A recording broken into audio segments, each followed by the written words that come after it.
George Washington University, and it's a pleasure to be moderating today's very interesting panel.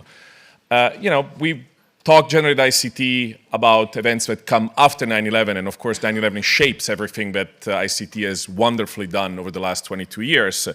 And mostly we talk about jihadism, about threats emanating from the Middle East and North Africa.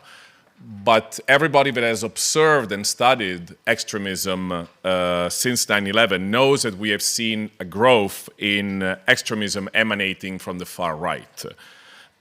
Some argue that actually we, and by we I mean the counter-terrorism community, whether it's scholars or practitioners, policymakers, we have somewhat overlooked far-right extremism, especially in the years immediately following 9/11, and we kind of allowed it to grow unchecked for quite some time. Indeed, the last few years, we saw very dramatic growth of far-right extremism, particularly in Europe and North America. Now, when we're talking about far-right extremism, we're talking about several different phenomena, from the sort of old-school neo-Nazis, traditional groups, if you will, to new emanations of the ideology, from accelerationism to these very new little groups that pop up, for example, in the United States, to individuals that do not really belong to any group. And I think dynamics change from country to country. It's a very fluid underworld that oftentimes surfaces well below water. But I think the one glue that keeps this very heterogeneous milieu together, or at least one of the main glues, is anti-Semitism, is hatred for Jews. It is often the common denominator that unites this underworld and even unites it with other ideologies such as far-left Islamism or other forms of extremism. So we have a fantastic panel to discuss this with 5 phenomenal speakers. Before I introduce them to them, we have a short statement that Alex will make.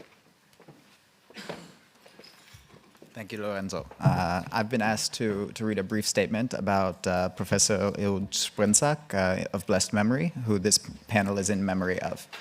Professor Sprinzak was an Israeli counterterrorism specialist and an expert in far-right Jewish groups.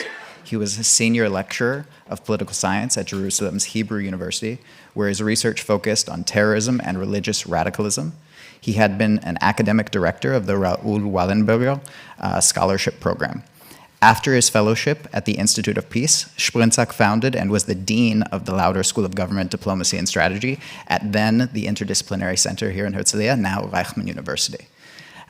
Professor Sprinzak has also been a visiting professor in the Department of Government at Georgetown University and at the School of International Service at American University.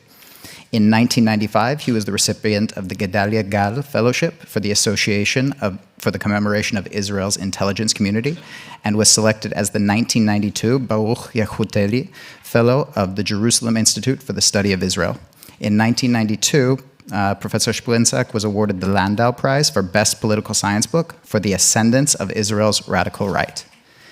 He was one of the few experts on Israel's ultra-right who had told then Prime Minister Yitzhak Rabin that he may face an assassination attempt. He was also the author of Brother Against Brother, Violence and Extremism in Israeli Politics from Atalena to the Rabin assassination, and was co-editor of Israeli Democracy Under Stress. Professor Sprinzak received a doctorate in political science from Yale University and unfortunately succumbed to throat cancer on November 8, 2002 at the age of 62. This panel is in his memory. Thank you. Thank you, Alex. And it's a real privilege to be moderating a panel that is dedicated to a giant in the field. So thank you for the opportunity to do that. We are very pressed for time. We have a clock there which is merciless and says 35 minutes from now. We have 5 speakers. You do the math. So I'll be nothing more than a traffic cop, which is generally not what Italians are good at, but I'll do my best. And let me just briefly introduce the speakers, and then we'll go from one to the next without much of an interjection from me. And starting to my direct left, we have, well, somebody who doesn't really need an introduction, but it's nice to do it anyways. And it's Professor Irwin Cotler. who was first appointed as Special Envoy on preserving Holocaust remembrance and combating anti-Semitism on November 23, 2020, after a long career dedicated to fighting racism, anti-Semitism, and hate, including as a Minister of Justice and Attorney General of Canada. After Professor Cotler, we have Dr. Ariel Koch, who's a postdoctoral researcher and adjunct lecturer at the Lauder School with a focus on transnational violent extremist ideologies and movements.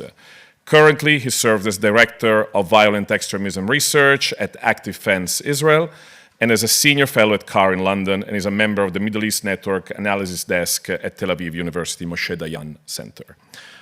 After Ariel, we have Alex, Mr. Alexander Pack, who is a researcher and project manager here at ICT, Reichman University, where he co-hosts the excellent Facts of Terror podcast and focuses on analyzing emerging threats in counter-terrorism, counterinsurgency, global far-right extremism, and use of the internet by negative actors. He served as a TA in multiple courses here at Reichman and is the co-managing editor of the International Counter-Terrorism Review.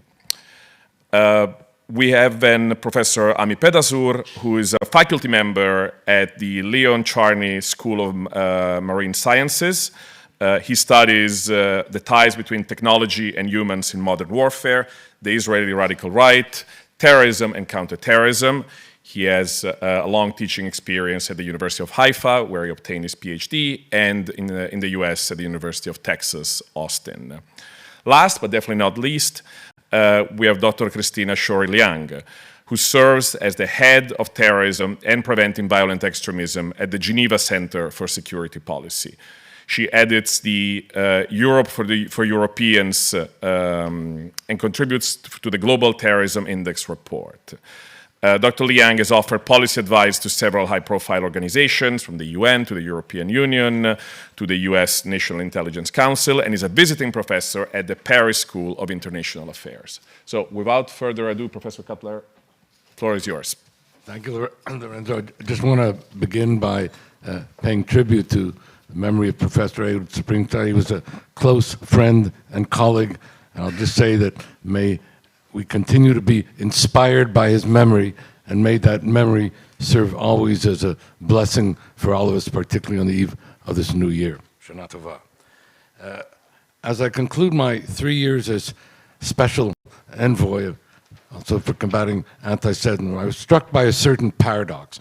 On the one hand, as all the studies show, we are witnessing, experiencing the highest levels of anti-Semitism since audits began in the 70s. US, Canada, Europe, doesn't make a difference. At the same time, we have more forces combating anti-Semitism. For example, the coalition of special envoys that didn't exist before, national strategy to combat, I can go on.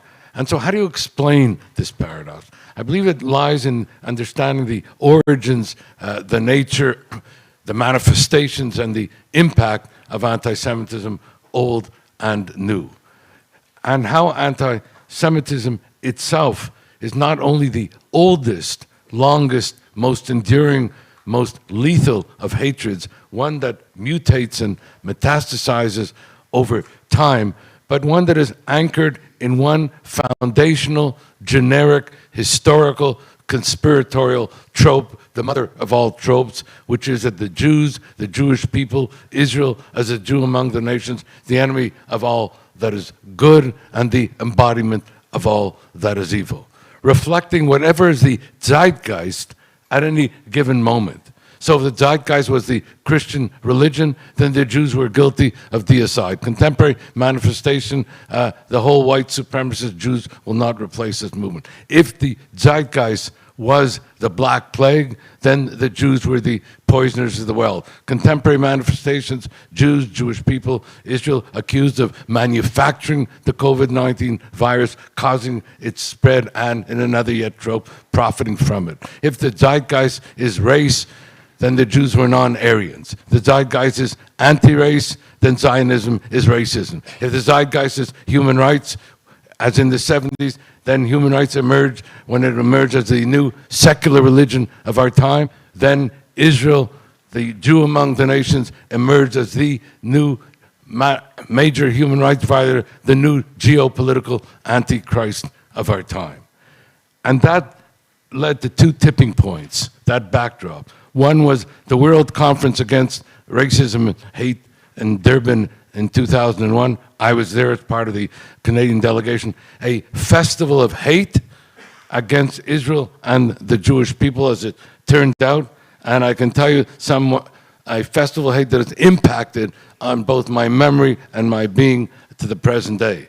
The second was the Hamas war against Israel in 2021, where we recall, and I can even recall from Canada, where Jews were terrorized in their neighborhoods and in the streets, on the campuses and in the communities, where synagogues were torched, Holocaust memorials were defaced, cemeteries were vandalized, institutions were vandalized, leading to the highest level of hate crimes that had yet been seen in Canada and the highest levels of incendiary hate speech. Which leads me to conclude at this point, what are therefore, against this backdrop, my principal findings? One, as I mentioned, highest level of anti-Semitic instances since audits began in the 70s. Two, and this is sometimes ignored, the highest level of anti-Semitic beliefs. And where in the US alone, in the last 5 years, the number of Americans that believe in 6 or more anti-Semitic tropes have doubled. Number three, the globalization of anti-Semitism. I don't only mean the spread internationally, I mean the intersection. So, for example, when in London, England in May 2021, you had a convoy saying, "F the Jews, will rape your daughters" in the streets of London, England. You had the next day the same type of convoy going through the streets of Toronto saying the same thing. And so far, not only globalization, but the interconnectivity of it. The fourth was the marginalization, and I can tell you this, the marginalization of the struggle against anti-Semitism within the overall framework of the struggle against hate itself. So while you had in Canada, for example, action plans, and necessarily so and rightly so, regarding combating hate against Indigenous peoples, blacks, Asians, people of color, Muslims, and like, there were not this type of combating of anti-Semitism. It was marginalized as matters of principle and policy, which led to the next thing, and that is the laundering of anti-Semitism under the very cover of anti-racism, to the point that the anti-racism secretariat in the Canadian government was giving a grant to a leading anti-Semitic group in Canada, which had been engaging in hate for years. My wife is sitting here where the leader of that group had been harassing her as well at the university, which leads me to the next, and it's the laundering of anti-Semitism under universal public values, under the protective cover of the UN, the authority of international law, the culture of human rights, and yes, I mentioned the struggle against racism. No time to go into those particulars, but they're there. And this leads me to the next one, what I would call the most serious finding, number 7, and that is, while the conventional paradigm of combating anti-Semitism, combat anti-Semitism from the far right, from the far left, radical Islam, still true, except what I found that is most disturbing is what I would call the increasing mainstreaming, normalizing, legitimation of anti-Semitism in the popular culture, the political culture, the media culture, the sports culture, the entertainment culture, and in particular in the campus culture, and the absence of outrage. And finally, as I said, rising level of hate crimes in Canada. Jews are 1% of the population, yet are the target of close to 60% of all religiously motivated hate crime. Incendiary hate speech, as you know, in terms of what is happening in the social media, I need not go beyond that. Let me just conclude by the most important finding, both historical and contemporary, and that is anti-Semitism is toxic to democracies. It's an assault on our common humanity. It's a standing injustice. Jews cannot and should not be asked to combat anti-Semitism alone. It's an individual and collective responsibility for all those who want to protect our democracy, protect human rights, and protect human dignity. Thank you.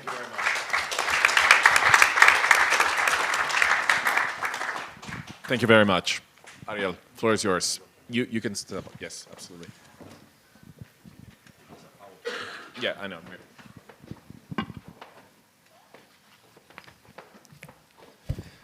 Hi. Ladies and gentlemen, distinguished guests, Dr. Vidino, and esteemed panel members, it's a pleasure and honor to be here today. In the limited time I have, I would like to discuss and present our recent article, Why Jihad, How White Supremacists Adopt Jihadi Narratives, Aesthetics, and Tactics, co-authored by Professor Karina Hon and Professor Asaf Mogadam and myself of Reichman University. Without going further, in recent years, the phenomenon of white jihad, the phenomenon of white jihad, initially conceived as a weaponized humor, has taken a dangerous terrorist dimension. This trend found its origins in the British neo-Nazi organization National Action and gained traction through its affiliate, the Atomwaffen Division. Subsequently, it disseminated throughout what is now known as the neo-fascist accelerationist or siege-inspired community or ideological milieu. This milieu advocates for the subversion and destabilization of liberal societies through both violent and non-violent tactics and the propagation of fascism, racism, Nazism, anti-LGBTQ+ sentiments, anti-Semitism, and even sexual violence and terrorism. One notable instance of white jihad involved Eitan Milzer.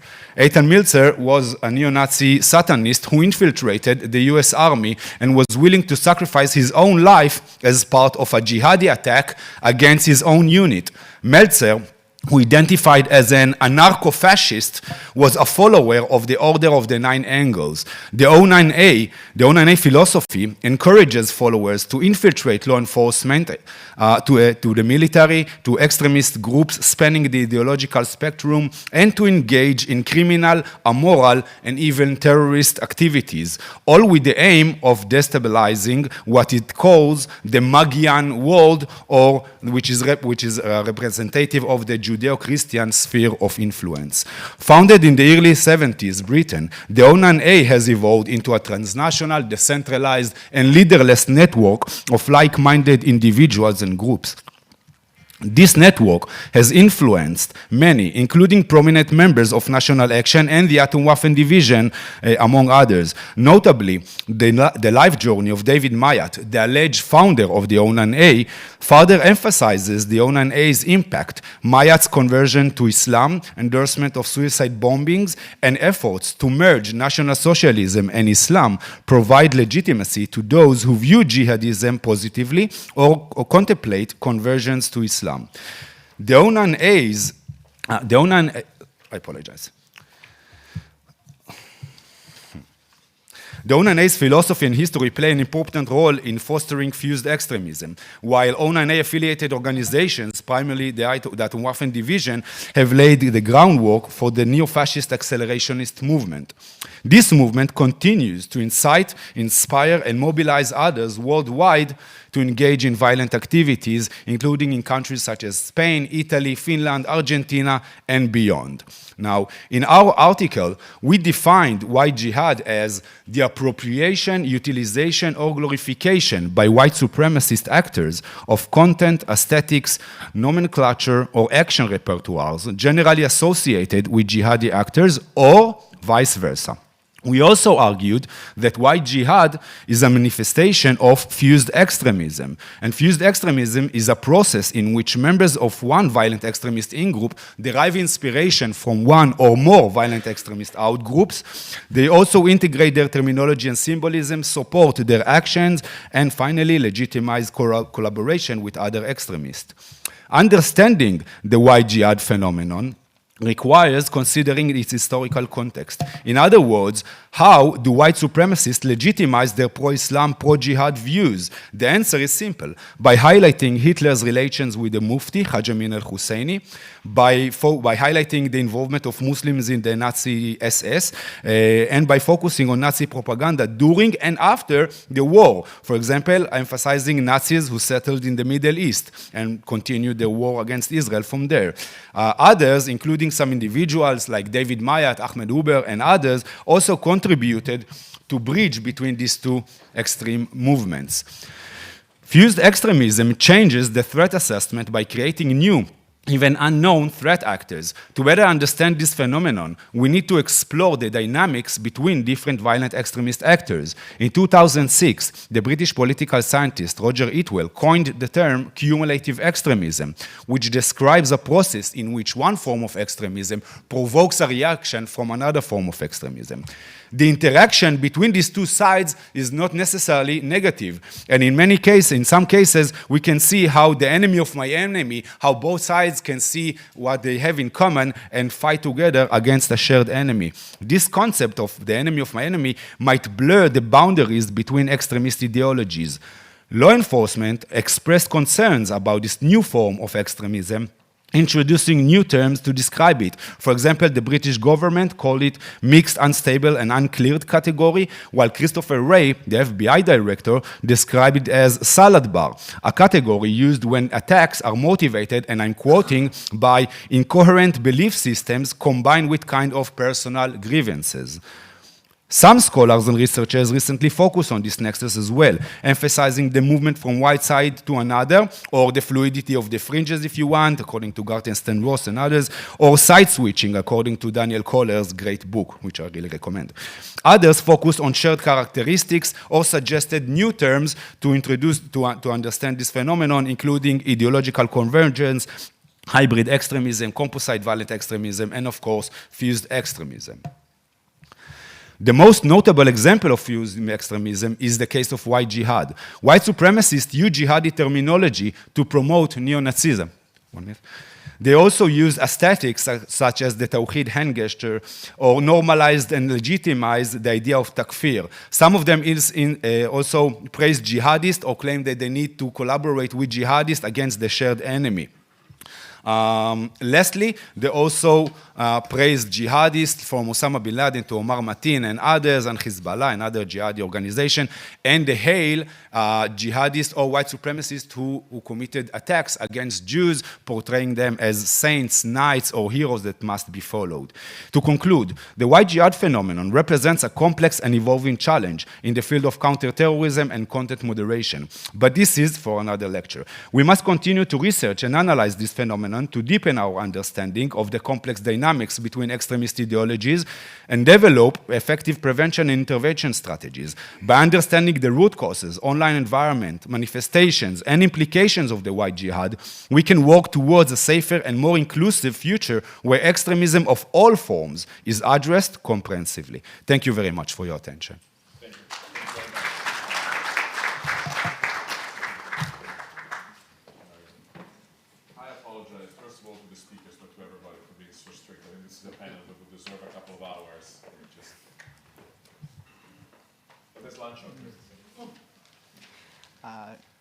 Good afternoon. I'm going to try and be very brief because we are limited on time. Today I'm going to be discussing an article that I recently co-wrote with another researcher at this university, Professor Gabriel Wyman, about TamTam, which is a new platform that is being produced by the owners of VK, the male RU group. And we looked at the way that it is being used by extremists as an alternative platform as they're migrating away from the more named or traditional platforms such as terrorist websites, and then even traditional social media platforms such as Facebook, Twitter, LinkedIn. Just briefly on extremism on the internet, we know that terrorists have utilized the internet from its very earliest stages, and as new pieces of technology, such as social media platforms, social networking tools have emerged, they have been quick to exploit these platforms for their own purposes, whether that's radicalization, recruitment, fundraising, or just communication. What we've seen, though, in recent years, especially related to the far right, is since the mid-2010s, 2015, 2016, we've seen a rise in deplatforming, largely thanks to the efforts of several non-governmental organizations, one of which who has a representative here, the GIFT-CT and Tech Against Terrorism. But with this rise of deplatforming, we're seeing extremists look for alternative platforms. Where do we go next? The one that is most popular, and Dr. Koch just talked about it, one that is quite often used by accelerationists is Telegram, and they actually refer to themselves as Terragram in some of their more recent publications that they've put out in the last 2 years. It's a privacy-oriented messaging application, much like WhatsApp, with end-to-end encryption, but it allows for one-to-one and one-to-many communications as well. It's become very popular because of perceived lower reporting and deplatforming standards as compared to other similarly situated platforms. But with a rise in deplatforming as a result of several mass reporting of far-right channels on these platforms, there's been some question of what alternative strategies or alternative platforms that they can move to. One is TamTam. It was noted in more than a dozen different Telegram groups. They just started to discuss TamTam early last year. In July, August of last year, they began to discuss the potential of them being deplatformed on Telegram and a movement to a new platform. So they would open one and then place a link within their Telegram group saying this is going to be our backup location. And it's believed by these actors, whether it is true or not is debatable, but it's believed by these actors that they will be able to survive there because it's much more permissible. So for this particular study, we decided to identify key terms from the literature in Telegram to try and find all of the channels that we could related to the far right and jihadist groups as well, specifically the Islamic State.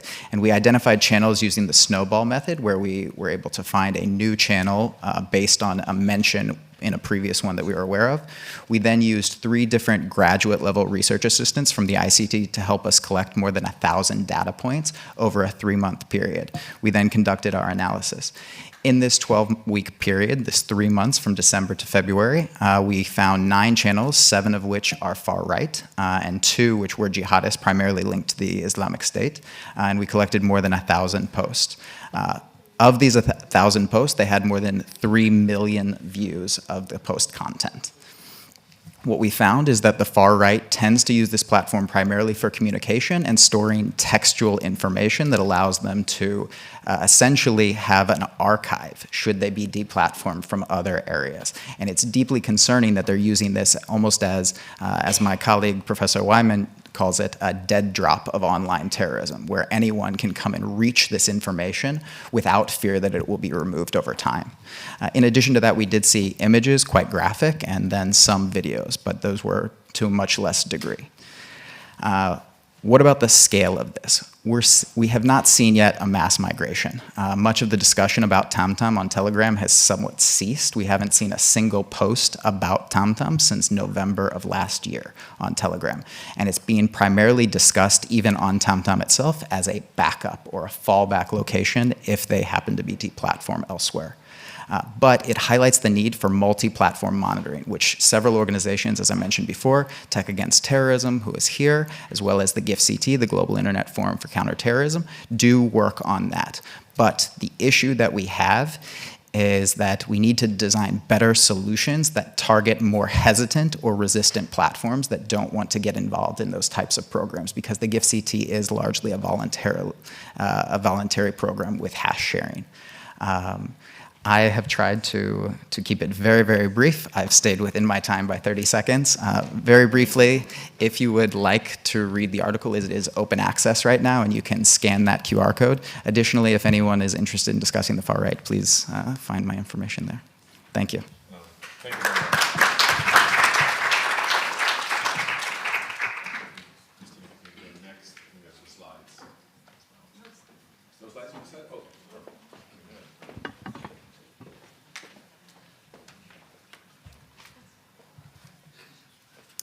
Good afternoon. Today I'm going to talk about what is the far right today and what threat does it pose. Instead of Hitler's Third Reich, today's activists more often speak of the Great Replacement and of creating an ethno-state. For those of you who don't know what the Great Replacement is, it is a theory, racist premise that white Americans and Europeans are being actively replaced by non-white immigrants. And it has been the inspiration of many of the right-wing attacks stemming from Buffalo to New Zealand. And rather than marching down streets, they frequently meet on online platforms such as Telegram, 4chan, and most recently gaming platforms, and also conference rooms.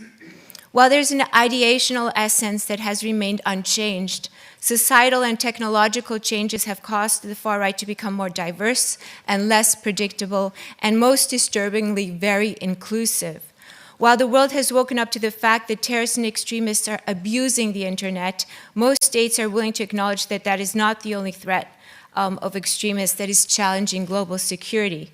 We also have to look at violent extremism within the lens of geopolitics, as well as within the growing imminent threats of climate change and of pandemics, and of the technological revolution that is literally at our feet. Our citizens are deeply worried, and there's a lot of pain and a growing wave of depression, fear, and anxiety, especially among our young and most vulnerable citizens, our youth. I will highlight what I believe are the fundamental trends of what has made these youth and even adults more vulnerable to the call of the right-wing extremists' camp. The first is what I see as a kaleidoscope of new threats. We see Boogaloo boys, white supremacists, neo-Nazis, a fringe of violent incels, which are politicized involuntary celibates fueled by the hatred of women. All these groups are moving towards the right-wing camp, and they're being recruited by the right-wing networks. They're becoming transnational, they're cooperating across borders. We see them creating youth camps, they meet at music festivals and at martial arts camps, and they're transnational in the sense what you can see the identitarian movement, the Proud Boy movement, the Atomwaffen Division, the Nordic Resistance Movement. These are all becoming transnational organizations. Moreover, we see more fringe fluidity. There's an experience with one form of extremism can lead to a distinct radicalization pathway and thus facilitates the movement of individuals from one militancy to another. There are several high-profile examples. Well, for example, a Northern Virginian man who was so enamored with both Nazi Germany and the Islamic State. Another characteristic that we see is that these groups share one common element, that is disruption. They hope to disrupt our society and overturn its existing norms, and not just the state, but the whole political, social, and economic order. They also espouse accelerationism. We see that they are now pushing to the complete destruction of the current system by attacking critical infrastructure as a way to accelerate towards the end. This is a huge threat to the US Homeland Security Department. They are talking about how right-wing extremist groups are attacking critical infrastructure, including drones in nuclear sites. So it is very important that we look at right-wing extremism because they're all-encompassing, and they are embracing what we see more and more as directionless adults, people who label themselves within society as NEETs, not in education, employment, or training. This imagined a society as a hierarchy of winners and losers, alphas and betas. And this alienation of many Generation X millennials from Western economies, but also from government and culture. So there are 3.9 billion active video gamers worldwide, and the gaming community has also become a place where right-wing extremists are thriving. So what do we do about it? We focus on technology because they are also embracing AI. They're embracing employing deep fake in their information operations, printing weapons, high-tech systems, the Internet of Things, the autonomous vehicles. So this all gives them more and more technology. So We are living in a world, as UN Secretary General Antonio Guterres bemoaned, gridlocked in colossal global dysfunction. So what we need to do is focus on having a whole of society and a whole of government approach. I would recommend Finland as a great example of taking the importance of building psychological defense of your society, involving countering disinformation, supporting your population, enhancing societal resilience. Finland has been under attack for a very long time, especially with disinformation campaigns stemming from its neighbor.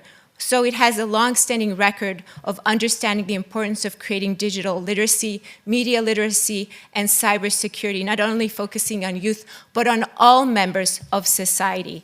So I think it is really important that we take a whole of society approach, and this conference is taking a multilateral approach, and I'm deeply grateful for including me and for having me here to in this very international and important platform. And I think that sharing ideas is the best way forward. Thank you for your attention.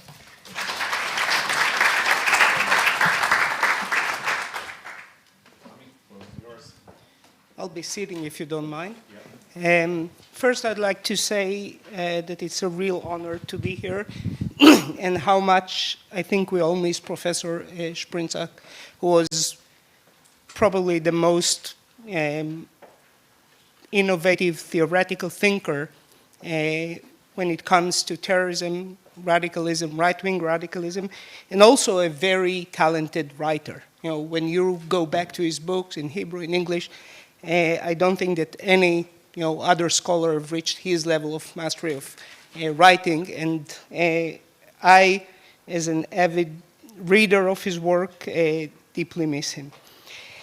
What I'd like to discuss is a paradox that is accompanying democracies since late 1940s, which is, to what extent can you eliminate extremism, anti-Semitism, hate speech, and build up an immune democracy, or a democracy that functions and effectively mitigates those threats. And basically, we all know by now that, by excluding parties from party competition, by declaring entities as terrorist organizations, we do very little. Governments are huge bureaucracies with many limitations that cannot effectively counter domestic unrest or domestic actors that are subverting its actual foundations. And if it's effective, if the government is effective in countering them, it subverts its own foundations, its own democratic foundations like free speech, etc. The most extreme case that I can think of is the United States, where the First Amendment gives you the right to say everything. And basically, I've seen it with the BDS movement back in Texas. And one of the most encouraging things that I've seen is not necessarily the kind of civil society response that we see today in Israel when it comes to the debate over the legal overhaul, but rather a very effective, I need my glasses, a very effective campaign against BDS, which took place in a case that I was involved in, when you're not looking to answer their poisonous, venomous propaganda with anything but counteroffensive. And this is the kind of thing that we should consider. Civil society is not necessarily, a peace-loving or, a come-together movement. It has the right and the ability to operate underneath the shadow that those haters also use. And therefore, and I will conclude with it, the most effective counter-campaign when it came to BDS was the Canary Mission campaign, which actually posted online the names, the pictures, the bios of every BDS activist, including students, professors, etc., on US campuses. And I can tell you that nothing but this action, terrified them. Many of them tried to get rid of this website, but it was very effective. So when we talk about countermeasures, we can think about even this conference, the rising scholarship on radicalism, on anti-Semitism, is a way to counter this, this wave of hatred and radicalism. And I think that we need to think about civil society more openly and not necessarily on one dimension. Thank you very much. And I think I'm, first of all, very happy that we conclude on a positive note, on things that work and things that can be done and can be done better, and how this conference can be part of it, and also that you managed to finish with 7 seconds to go, which leads us to expectations were low about us ending on time. We actually proven wrong. So again, apologies for making this very short. Thank you very much to you all for your phenomenal presentations. Thank you all for coming. And I'm not going to say anything further and make you not having lunch. So thank you again.